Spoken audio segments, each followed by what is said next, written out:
Assalamualaikum warahmatullahi wabarakatuh. Perkenalkan, nama saya Fahirandini selaku moderator dari kelompok 4. Judul materi kelompok kami yaitu implementasi wawasan Nusantara dalam bidang ekonomi. Adapun nama anggotanya, yang pertama Kristianto, yang kedua Lana Adiba, yang ketiga Tendrik Azura, yang keempat Yosua Dharma, dan yang kelima Fahirandini saya sendiri. Langsung saja dipersilakan pemateri untuk memaparkan materinya. Di materi yang pertama, kita membahas tentang konsep wawasan Nusantara. Istilah wawasan berasal dari kata wawas yang berarti pandangan, tinjauan, atau penglihatan indrawi, sedangkan istilah Nusantara berasal dari kata nusa, yang berarti diapit di antara dua hal, sehingga wawasan Nusantara memiliki arti cara pandang bangsa Indonesia tentang diri dan lingkungannya, yang berdasarkan Pancasila dan Undang-Undang Dasar 1945, serta sesuai dengan geografi wilayah Nusantara yang menjiwai kehidupan bangsa dalam mencapai tujuan dan cita-cita nasional.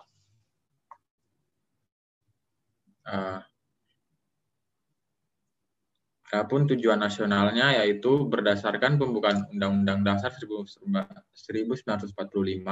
dijelaskan bahwa tujuan kemerdekaan Indonesia adalah untuk melindungi segenap bangsa Indonesia dan seluruh tumpah darah Indonesia, dan untuk memajukan kesejahteraan umum, mencerdaskan kehidupan bangsa, dan ikut melaksanakan ketertiban dunia yang berdasarkan kemerdekaan, perdamaian abadi, dan keadilan sosial. Nah, tujuan ke dalamnya yaitu adalah mewujudkan kesatuan segenap aspek kehidupan, baik alamiah maupun sosial. Maka dapat disimpulkan bahwa tujuan bangsa Indonesia adalah menjunjung tinggi kepentingan nasional, serta kepentingan kawasan untuk menyelenggarakan dan membina kesejahteraan, kedamaian, dan budi luhur, serta martabat manusia di seluruh dunia.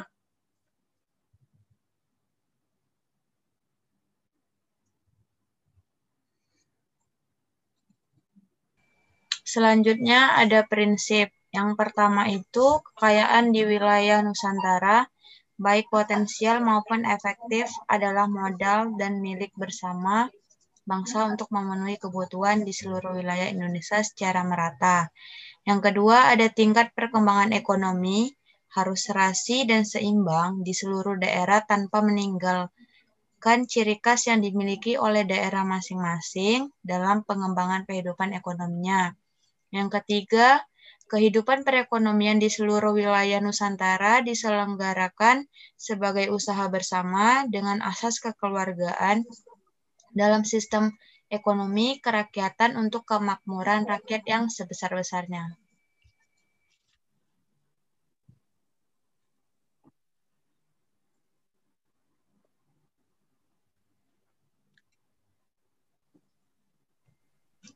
Realitanya pada sumber daya alam yang dimiliki Indonesia memiliki potensi yang sangat tinggi untuk memajukan perekonomian bangsa.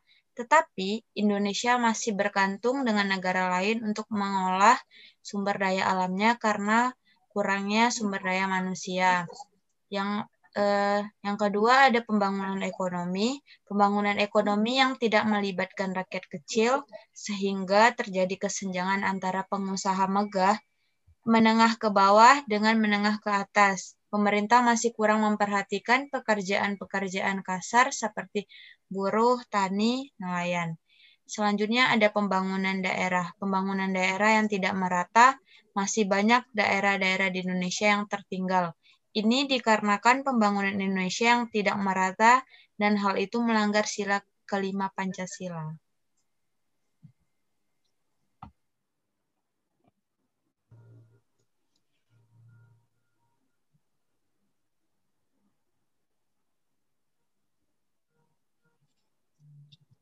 Kemudian selanjutnya adalah masalah.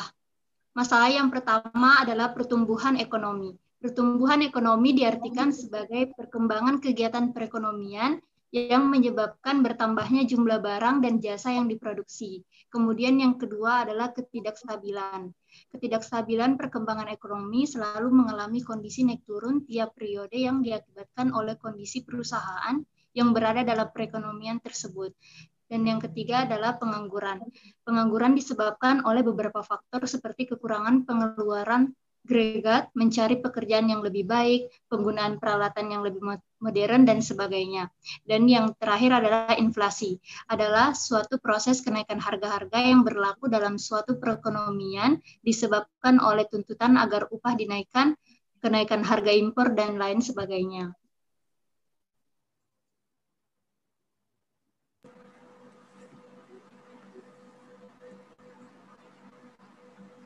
Yang selanjutnya adalah solusi. Beberapa solusi yang ditawarkan dari permasalahan sebelumnya, yaitu yang pertama, ada pembenahan APBN. Pembenahan APBN untuk menciptakan kondisi perekonomian yang lebih baik.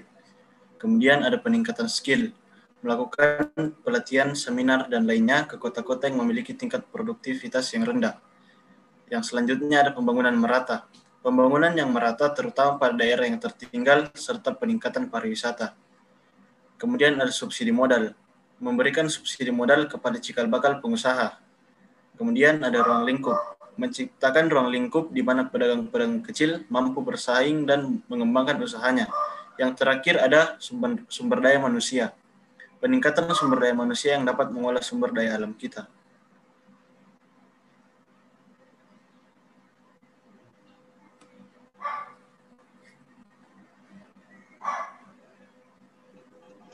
Itulah tadi pemaparan materi dari kelompok 4. Sekian dari kami. Wassalamualaikum warahmatullahi wabarakatuh.